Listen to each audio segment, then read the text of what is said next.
Welcome to Growing Belleville Through Community Chats, a podcast presented by the Greater Belleville Chamber of Commerce to help highlight, promote, and enlighten people, businesses, and community events in the Greater Belleville area. Here are your hosts, Stephen Sedlak and Eric Huber. Good morning, everybody. Welcome back to another edition of Growing Belleville Through Community Chats. I'm your co-host, Stephen Sedlak. Along with me today is Mr. Eric Huber. How are we, Eric? Doing well, Stephen. Doing well. We're getting into the holiday seasons, the busy timelines, the making families, happy and the eating. And drinking too much. That's right. That's what the holidays are about, eating and drinking. So, well, we have Mr. Andy Bridgeman with us here today, who, of course, many in the community know him for his insurance agency, but he's also got another new project that is kicking or just went live not too long ago, if I'm correct. But Andy, why don't you go ahead and introduce yourself? Tell us a little about yourself. Yeah, thanks. It's nice to be here. I appreciate the invitation. So Belleville residents for about 20 years, didn't grow up in the area, raised the kids there. Belleville East, Whiteside, and started an insurance agency in, I guess it was 2002, and we bought the old McKendree bank building, or is it McKendree had bought it from the savings bank there, but on 20 East Main, and was there for a long time. And I started the agency with my wife, and after about 10 years, I realized that she was much better at insurance than I was. And so I went back to school, went to WashU, got an MBA, and did some consulting. And then the thing that I've always wanted to do, the thing that kind of has always been tugging at me, was that I always wanted to be an author. And I had taken creative writing in college. And it was just that thing that I think maybe it was, in my family, if you spending a lot of time on creativity was, you equate creativity with the poorhouse. And so I didn't want to starve. And so I put it to the side. And I told my wife recently, I guess it was recently, it's probably about 6 years ago, that the thing that I had wanted to do that I never did was to write a book. And she said, well, you've got to do it. So that's how this process started. The first book is Fortunate Son. It came out just at the end of September, and the next book in the series comes out in August. And I've got to get off my butt and get writing on the third. It's kind of as we were mentioning before we got on here. Now it's kind of a hindsight, I guess, is that now your old office is now the new bookstore in town. So, you had that little tie there. I mean, how kind of cool was that when you were able to have that opportunity to get them to take that? How crazy was that? So it's a funny story. You've got a guy who's got an insurance agency and is got to come out with a next book within the year. And I think we had just put our second flat roof repaired on the building. It was just another big expense. And I told my wife, I guess this is about a year ago, I said, you know what, I'm kind of done with this building. I mean, everything's remote. We don't need the brick and mortar as much as we once needed it. Right. And I think maybe we need to think about selling it. And I'm not lying.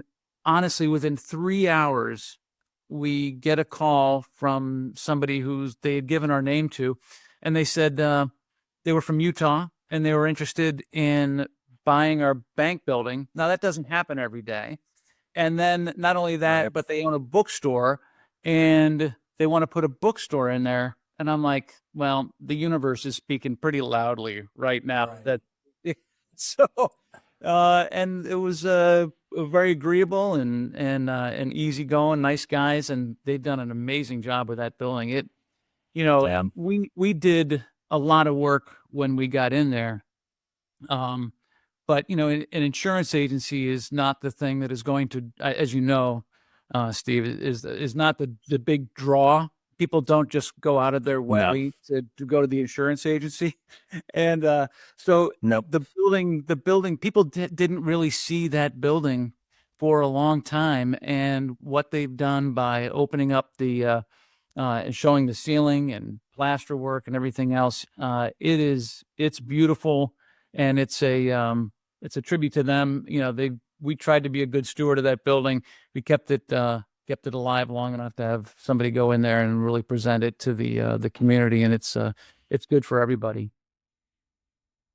Yeah, and I think COVID helped. I would say help, but kind of pushed that in, at least on the insurance side, of people not necessarily needing to go, and they realized that they could do it all on the personal lines from their phone, from their office. Make a phone call, emails, whatever. So yeah, I mean, we've seen a huge downtick in it. It's fine. On a commercial side, we'd rather go after our clients anyway. So yeah, it's not always going to be that big driver of bringing people to a certain area. So. Well, let's talk about the book. Kind of, like you said, you had this inkling about it. I wrote a book, but it was insurance related, so it's completely different. It was about workers' comp, so I kind of know the process. But your book is nothing to do with insurance, completely opposite. Kind of tell us what your process was. Yeah, you get this idea that you want to be a writer, and then you're like, okay, what the hell do I write about? What do I know? And so I knew business, and I was a history major. So I'll write a history business book. And that was the first thing I tried. And there's a reason that it's not a genre. It was a dumb idea. And 3 months later, I'm like, this is it. Yeah. And then I just started writing historical fiction in 2017.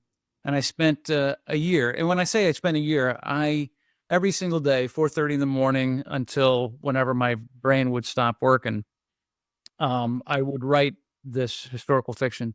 And then after a year, it wasn't working. So I put it in the drawer, and I started another book, same category of book, and another year and another failure of, and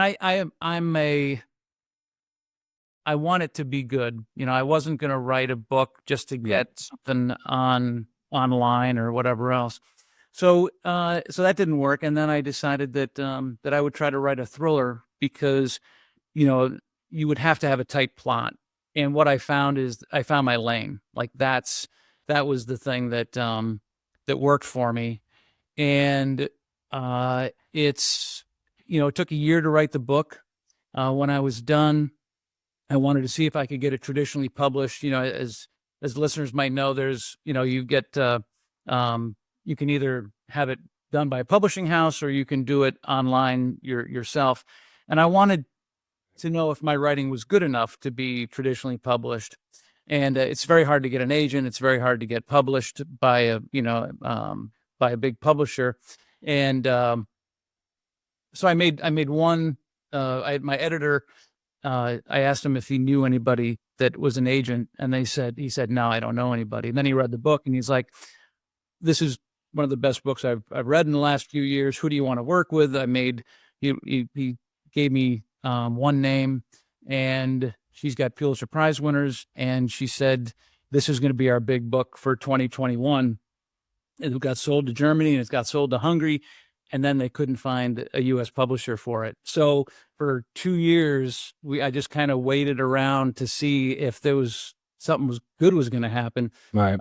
And then decided, I waited long enough. And so we worked with a small press, and it was the best thing. It's for me, it's nice to have my hands in the mix and try to learn things. And that's kind of lights up my brain a little bit. So I've had to learn a lot of the publishing game, a lot of the marketing stuff, and then try to stay creative. It's been kind of a part-time job, but it is that thing that lights up your brain. So, yeah, and there's some fun things happening. The book's doing very well. I've got somebody in Hollywood that's looking at maybe doing something on Netflix or Amazon. I don't know if that's going to work out. It's probably too early to talk about, but it's just fun to have that kind of stuff get noticed. And, it makes me think I should have done this a long time ago, but whatever. Yeah. Now, go ahead, Art. Sorry, Steve. You're good. Well, first off, I'm the lonely banker over here. I got two authors here on the podcast, so you guys probably talk all day on this stuff. I'm writing a book, but you talked about and kind of probably the same thing with business owners, right? Stephen can probably attest to this with owning his business, but you said you kind of started writing a book, pen to paper. You feel like it's not working, you put it away, you change genres or change subjects, whatever the case may be. Was that kind of your own decision? Were there outside? Did you have anybody else that you kind of leaned on and said, hey, this isn't working, what should I turn to? Or, same thing with business owners, I would say is, you might fight the old school way, right? This is how we did it. This is what I'm used to and don't want to shift. But sometimes change is good. I'm just curious on, in the writing aspect, was that change? Did you have conversations with people? Was it your wife? How did that kind of go? Yeah, that's a really good question. That's an interesting one. I tend to think that my work is going to be worse than it is. So I have to, if it's good to me, then it's probably really good. And it wasn't good to me.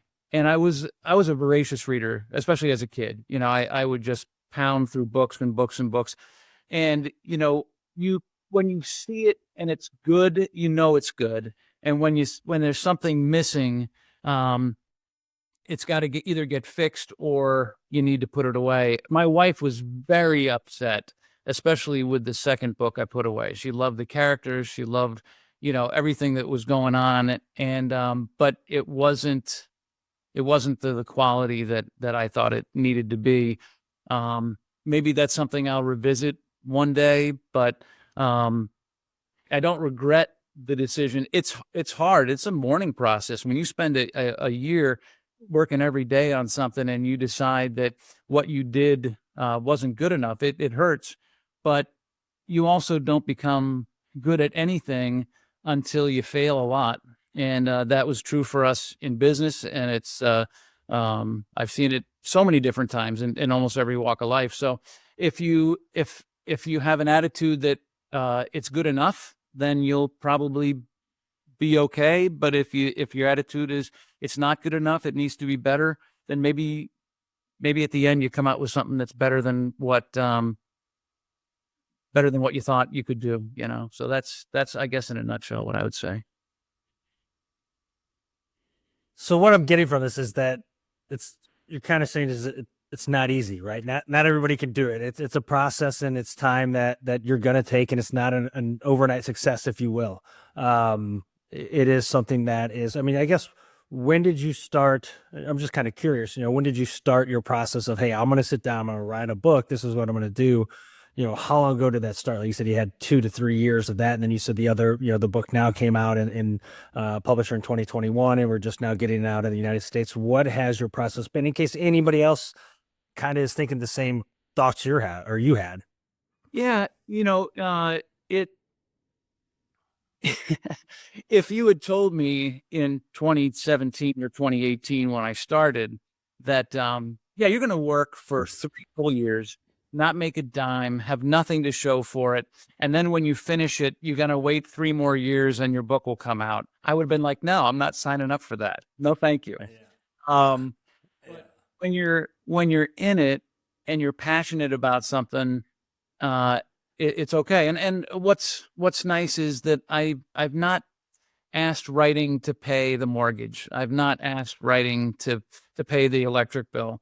So I'm at a place in life where, I'm just basically just living off of my wife's coattails, which is a great place to be. Right. So, but the thing that you start and you get excited about one little thing that you did, and and then you realize it wasn't connected to anything. Like, you write a paragraph and you're like, man, that sounded great, but it's just hanging there. And then you write a good chapter, but it wasn't really leading into anything. But after a while, you start developing your voice.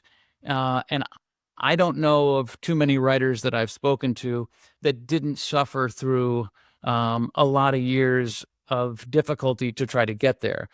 But the thing that was helpful to me was that, when you pick up a book and you read it and it's brilliant and it makes you feel something and it takes you to a different place and you're immersed in these characters, you think, wow, that just came out of somebody's head, probably just in a perfect thing. Like it flowed out of their heads right into this pen, and then it just became this thing. And what the reality is that your writing is very bad, and then you work on it, and the next edit, it gets a little bit better, and then it gets a little bit better, and that basically anyone can do it if they are willing to put the time in and the patience of just keep rewriting and keep getting better.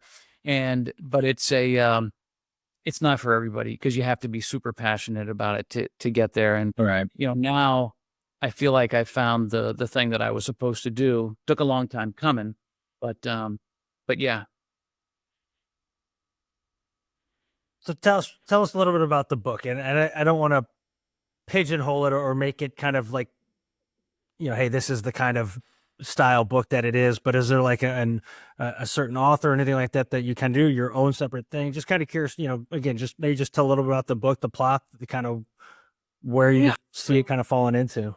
So it started with this thought that I had of when I was a kid. I had a lousy day at school. I think I had gotten bullied. I think a teacher had gotten upset at me. I think I got in a fight with my mom. It was probably that I was just hungry, but whatever it was, that day I wanted somebody to come to the house and tell me that that I was in the wrong place, that they were going to take me to a better school and a better family and a better this and a better that. And I was just thinking about that as an adult, and I thought, what a strange day that was. And then I started thinking, what would it be like if you were in your 20s and the FBI came in and they said that everything about your life, it's a lie? And that was this idea that there was a kidnapping that was the crime of the century, and this 20-year guy in his mid-20s finds out that he was kidnapped, and his birth mother is about to be inaugurated as the vice president of the United States in 5 days. And there's a reason that he was just found out, or that he was just found, and that this kidnapping was solved. And there's so there it goes into a major attack on the inauguration on Washington, D.C. This guy is set up to be sacrificed. And there is a rookie FBI agent who's in her first week on the job, and she is confronted with all of these issues, and she can't trust anyone. And her name is Emma Noble, and this is the first book in an Emma Noble series. The second one comes out in August. So it's a edge of your seat thriller. I'm excited that the people that have read it are really enjoying it and are a little anxious for when the next one comes out. So, but it's definitely puts you it's a pretty twisty book too. So, hard to know what's coming. So now with the second one coming out next August, was that part of the contingency contract with the bookstore buying your building? Like, you're going to come back to Belleville, do some book signing, and get it all over the place, or what? Yeah, that was it. They demanded in the contract that there be a second book come out. No, it's, I think first and foremost, you do it for yourself, and you hope that, and you've got the reader in mind as you're doing it, but it's got to be something you're enjoying. And this story, surprised me a lot of times. I think the best twists are when the author doesn't know they're coming, and when you're going on a hike or whatever else, and all of a sudden it just pops into your head like, holy moly, like I didn't see that coming. And the readers don't see it coming, and it makes for a really fun read. So, yeah. And did you have, when this book came out, did you have any kind of, I don't know, any moment that you sat back and like, wow, this is really happening, or what are you most proud of with this book coming out and Yeah, shelves? anything, you probably remember it the first time you sold a loan or whatever, like, that excitement is really like, hey, I can do this, right? And then the second time it's a little less exciting, and the third time it's just, this is what you do for a living. And that happens the same way in writing. So I will say that the most exciting day was when I handed the manuscript to my dad and my brother, and they read it on the porch one day, and I was watching them read something that I spent a year working on. Because at the end of the day, it's not about how much money you make doing it, or it's about the reader, and did you give them an escape for a day or two or 3 days or however long. And probably the next most fulfilling moment was, I got a text last month from a guy who is an acquaintance. I don't really know him that well, but he's a friend of a friend. And he said that he had just spent the last couple of days reading the book, and he was really excited about it, and thanked me for writing it. And then I put two and two together, and I realized that that was the exact same time that his wife was having a liver transplant. So he was in the waiting room while his wife was having a liver transplant, reading my book, and that gave him an escape from a horrible, imagine all the things that are going through your head. And if that was the only place where this book went, it would have been worth it just for that. So, yeah, it's fun to get published. It's fun to see the cover that's going to be out in Germany. It's fun to, there's all these little steps along the way. It was fun to do the book signings and to talk about my book in front of a bunch of people in Pennsylvania and St. Louis and in New Hampshire. But at the end of the day, it's about the reader, and are they enjoying it? And are you giving somebody the escape that we need? Because life can be a bitch, right? So, yeah. Now, I got a quick question for you. What is easier to navigate, a hard market in the insurance industry or writer's block? Because now, depending on how you answer this, I might be up for a career change right now. Well, We are living that moment right now. envy you or my wife on what the heck is going on right now. There could be much worse, because I'm sure every conversation you're having with your clients is a positive one, right? Oh man, yeah, I wish. Yeah, she has this insurance face at the end. Like, I'll come down from writing and I just look at her face. I'm like, oh, I gotta go. I can't. I don't know how to talk to them. Writer's block. Find my wife when I walk in the door too. Yeah. Yeah, it's like, oh no, because behind it is a story that doesn't have a happy ending that I'm going to have to hear about. Right. Yeah. The writer's block is manageable, because when you don't know where a story is going to go, especially when you're writing a thriller, it means that generally you've made a mistake behind you if the mistake is not in front of you. So you go back and you find,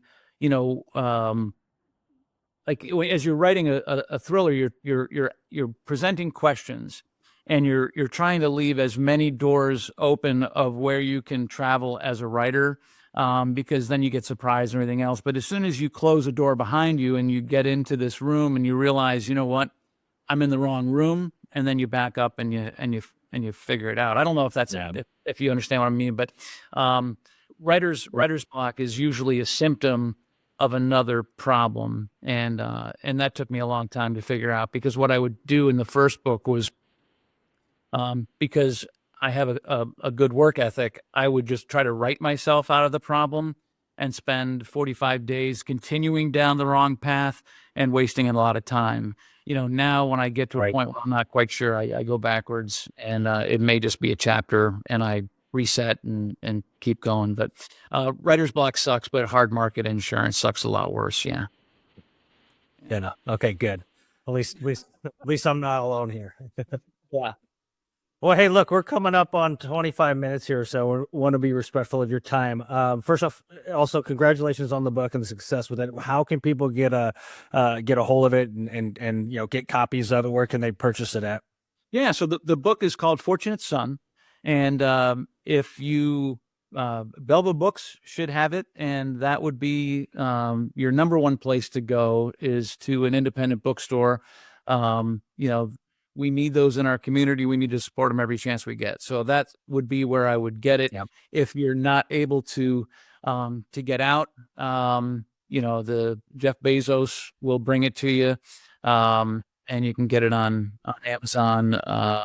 There's an audio book, there's print, hardcover, and an ebook. And I will say this is that I don't know when this airs. Does this air pretty quickly, or is it going to be a while? It'll probably air in the next probably a week or so after Thanksgiving. So yeah, before Christmas. Okay. So as you're listening to this, you just missed out on 5 days of free ebooks. So sorry. Yeah. Yeah. Well, see, that's just more reason they need to go down to your old building, and the new bookstore in town, and visit them. And for anybody that's never been in that building, it's like you said, it's an old bank building, and it's quite the scene inside.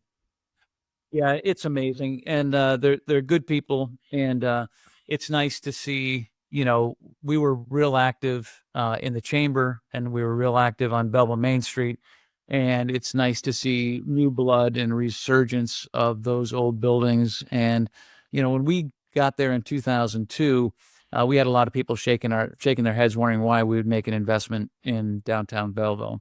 And there were a lot of people that started doing it about that time, and it's much different than it was. You probably remember, guys. Yeah.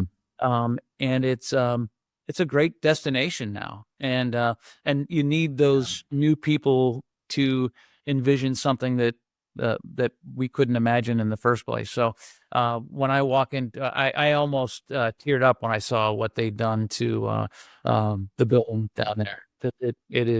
They brought it really in a good way, right? Cured up in a good way. Yeah, no, it's amazing what they've done, and Yeah, it is. It feels good to be in there. So I wish them all the success. Good. You guys too. Absolutely. Well, again, congratulations on the book. Look forward to reading it myself, and the second edition you got, or the next book coming out next August. Yeah. So we will definitely keep an eye out for that. So Good. again, we appreciate your time, and glad you could hop back on with the chamber here. Like you said, with all your involvement in the past. So we're happy to have you back on here. Yeah, thanks. It's fun to get to see you guys, and it's Belleville has meant an awful lot to us. It was a great place to raise our kids, and the community that we've got in the area has been fantastic. And I miss seeing a lot of those guys every day. So and women. So yeah, good luck. Yep. All right, thank you. All right, bye. Thanks for listening to another episode of the Growing Belleville Through Community Chats podcast.